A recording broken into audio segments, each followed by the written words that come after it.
ये है modern history का डे 4। डे 4 में क्या करना है? हमें सिर्फ Anglo Maratha wars, conquest of Sindh and Punjab करना है। तो इसमें है क्या कि ये कहाँ से आया ये टॉपिक? ये जो हम डे 3 में चला रहे थे कि ब्रिटिश एक्सपेंशन चल रहा था, जैसे कि हमने 3rd डे में देखा था, उसमें हमने बस यही कंप्लीट करा था, एंग्लो मैसूर वॉर। तो ये हो गया।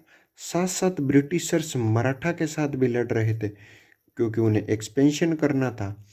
तो 1775 से 1818 तक ये मान सकते हैं कि मराठाओं ने हार मान ली थी, या ब्रिटिशर्स उनके ऊपर हो गए थे, मतलब वो सबॉर्डिनेट हो गए थे ब्रिटिशर्स के।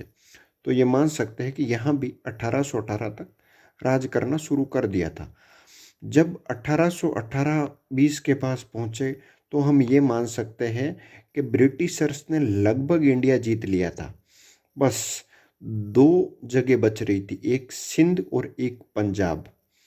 फिर बहुत समझौते भी हुए बीच बीच में, लेकिन लास्ट में अगर कंक्लूजन में देखें तो 1843 में सिंध भी जीत लिया और 1849 में पंजाब भी जीत लिया। जो एक रंजीत सिंह किंग थे, ये बहुत शानदार किंग थे, लेकिन फिर भी जीत लिया। जीतने के बाद हुआ क्या? तो हम अब ये समझ सकते हैं कि जब 1849 तक आते हैं अंग्रेज, तो लगभग लगभग पूरा इंडिया कंट्रोल में है उनके। ये डे 4 के टारगेट्स यही है। ये इतने इम्पोर्टेंट नहीं है, लेकिन अंडरस्टैंडिंग के लिए अच्छे हैं। हमें बस ये समझना है कि 1849 तक ये लगभग कंट्रोल कर चुके थे। मेरा मेन एम अंडरस्टैंडिंग और कॉन्सेप्ट क्लियर करना है, वाई जानना है। ये फैक्ट्स तो आप कहीं से भी पढ़ सकते हो, और क्या इंपॉर्टेंट है पीवाईक्यूज में क्या है ये बताना। तो अब देखें, तो बस एक कॉन्सेप्ट बचता है कि ब्रिटिश इंडिया और फ्रंटियर स्टेट के कैसे रिलेशन थे। जैसे कि उस टाइम नेपाल पास में था, अफगानिस्तान था, बुर्मा माने म्यांमार भी था।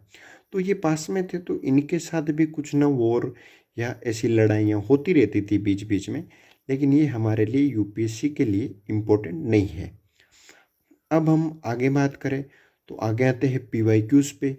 इन चारों टॉपिक में कोई पीवाईक्यू आया है यूपीएससी के मेंस में, या यूपीएससी के किसी भी जगह पे कोई टॉपिक आएगा तो हम वो देखेंगे।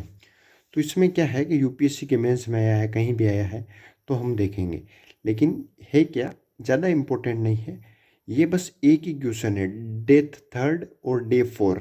ये जो 2 दिन है, इन 2 दिन में हमें बस इतना ही देखना है कि जो पीवाईक्यूज है वो सिर्फ एक ही पीवाईक्यू आया है जो हमने डे 3 में कंप्लीट कर लिया था। तो हमने अभी मॉडर्न हिस्ट्री के 4 डेज कंप्लीट कर लिए हैं, और 4 डेज के हमारे टारगेट्स भी कंप्लीट हो गए हैं। इसमें इतने पीवाईक्यूज भी नहीं है, लेकिन जो डे 5 है, जो कल है, वो बहुत इम्पोर्टेंट है और उससे बहुत पीवाईक्यूज आए हुए हैं। तो कल का लेक्चर बहुत ज़्यादा इम्पोर्टेंट रहेगा। कल हम थोड़ा एक्सप्लेनेशन भी दे देंगे इम्पोर्टेंट चीज़ों का, और पीवाईक्यूज भी 7-8 पीवाईक्यूज मैं आपको दे दूंगा।